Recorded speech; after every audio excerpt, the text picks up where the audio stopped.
Yeah, you read right. I have 100K and don't know what I'm doing next. It's not clickbait.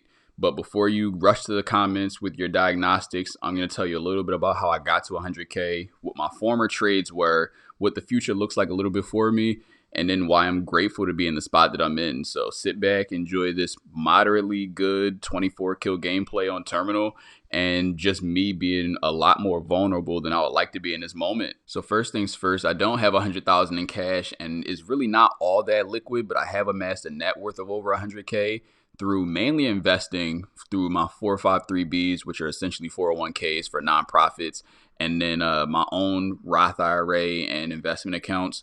And I'm a teacher by trade. I've been a TA, which is a teacher's assistant. I've been a teacher. I've been a server. So mainly not jobs that have really paid like extremely high. So it's not like gaining it through slow and steady high income earning like some other people that you see on YouTube with over 100K. But 100K is 100K nonetheless. Because I did set myself up with financial discipline and good habits and strategies over time, by the time I got a nice settlement from something that happened, I was pretty much set. I didn't have to feel the need to splurge and buy a bunch of stuff and get a bunch of clothes. I did buy a car, and like I said, it's paid off, and I expected to retain its value, but I already had the systems in place to be able to receive the money and just say, all right, perfect. I can just use this to build instead of using it to just spend and blow it all. Really, I was in a pretty decent position to, accept something like that.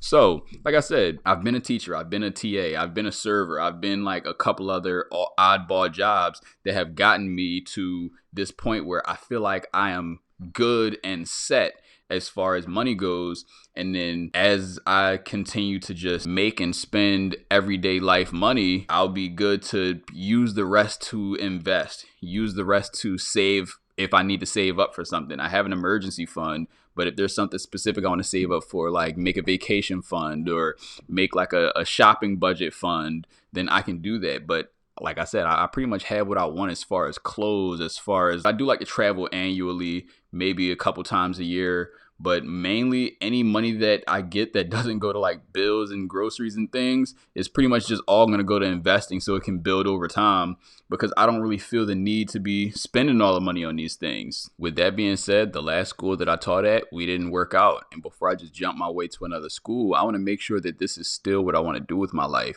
Now, fortunately for me, I have the luxury of time to think because I do have a cushion or an emergency fund. And I want to make sure, is teaching and dedicate my life to education really what I want to do? Yes, I appreciate the life of service. Yes, I appreciate the lives that I'm impacting, but I also know the sacrifice that comes with it. Working the long hours is very, very frustrating work. Sometimes when you're not seeing progress, it feels like it's useless, and it's a very, very thankless job. I have come across, a few parents that are very thankful and a few kids that express their gratitude. And, although that's not really what you do it for, you do it for the impact, at least me.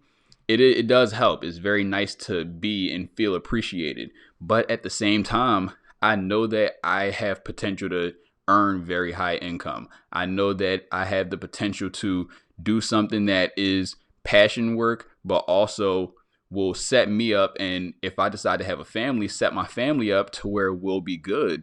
Will I continue to survive off of a teacher's salary? It's okay for right now when I'm in my 20s, but when I'm in my 30s, 40s, and 50s, and I have things that I want to spend more on, or I want to make bigger investments or take bigger risks, do I think that this job is going to be secure for me? I am not sure. And that's why I don't know what's next, right? I've taken some time. I have tried a couple things. Although I'm not teaching now, it's stuff that I do for money in the moment, but I know that it's not permanent. I know that it's just temporary. But some of the things I've tried have been very interesting. Do I want to go into sales? I know that I can learn about a product, and I am willing to put in the time and dedication that it takes to be a high earner if I was to go into sales. But that kind of messes with my moral compass just a bit for reasons that I might talk about in another video, but just not at length right now. Do I want to go into pharmaceuticals, right? Pharmacies and pharmaceutical workers make tons of money, but is it just about the money for me, right?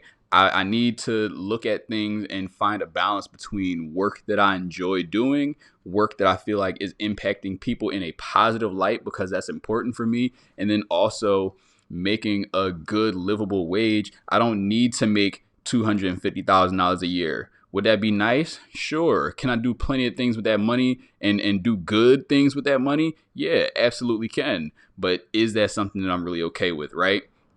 These are all things that I think about and have been thinking about and journaling about and just trying my best to make a decision so that I can decide what I'm going to do moving forward. But honestly, where I'm at right now, I'm so grateful to be in this spot because one, it allows me the freedom to think.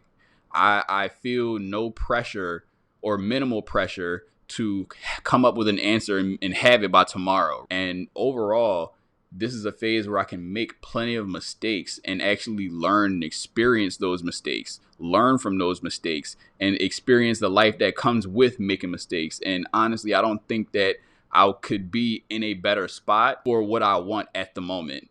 So this is really just me being vulnerable for the last 6 minutes. There are some things that I want to talk about more at length. So I'm going to start including either longer gameplays or more than one gameplay so I can really flesh out these topics. I've really been enjoying having these conversations, and I'm using this as like an online diary. Like I said, I'm being very, very vulnerable. So if you did watch all or listen all the way through, I appreciate you. Leave something in the comments for us to talk about, and I'm going to catch you on the next one.